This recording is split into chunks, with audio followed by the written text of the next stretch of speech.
Bismillahirrahmanirrahim. Assalamualaikum warahmatullahi wabarakatuh.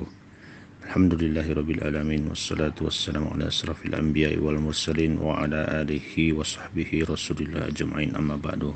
Allahumma shalli ala sayyidina Muhammad wa ala ali sayyidina Muhammad. Baiklah, kita lanjutkan pelajaran kita terkait dengan Asmaul Husna. Kali ini kita bicara tentang Ar-Rahim, yang Maha Penyayang.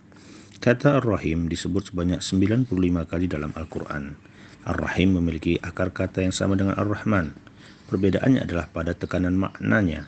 Ar-Rahman hanya disandang oleh Allah, sedangkan sifat Ar-Rahim dapat juga dimiliki oleh manusia.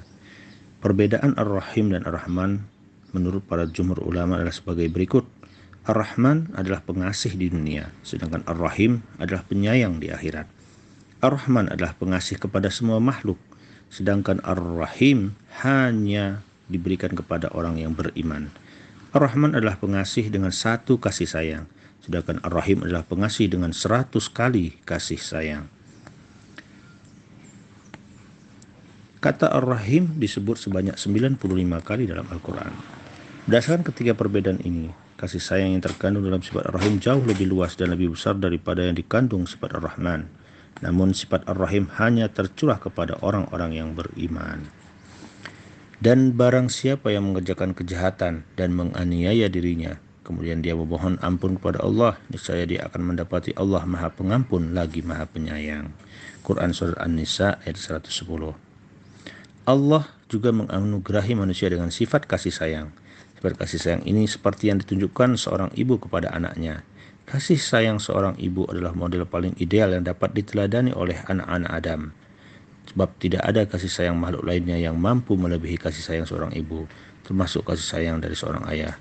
Meski demikian, betapapun besar kasih sayang manusia, semua itu tak ada apa-apanya dibandingkan kasih sayang Allah. Dalam sebuah riwayat diceritakan ada seorang lelaki memangku anaknya menghadap Rasulullah SAW.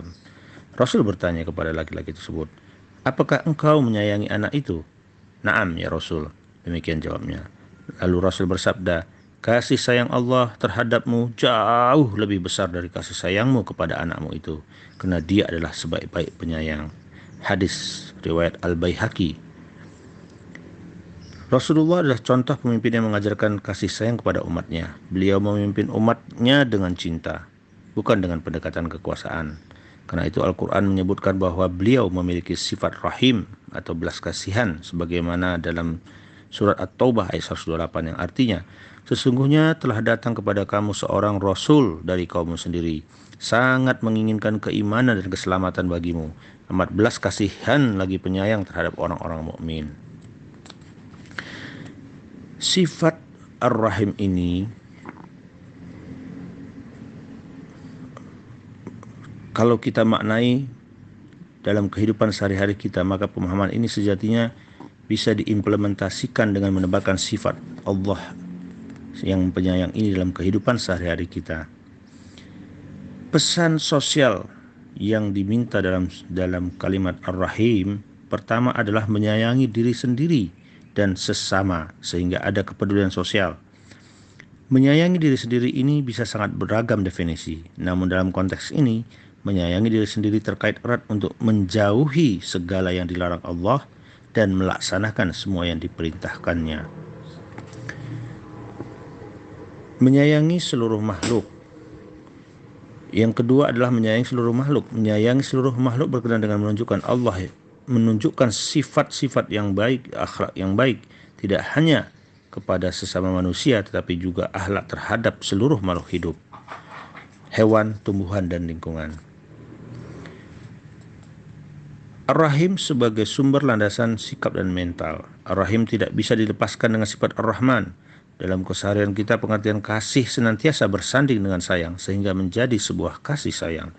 Bahkan kita juga sering menyebut nama Allah dengan Ar-Rahman dan Ar-Rahim sekaligus dalam Bismillahirrahmanirrahim.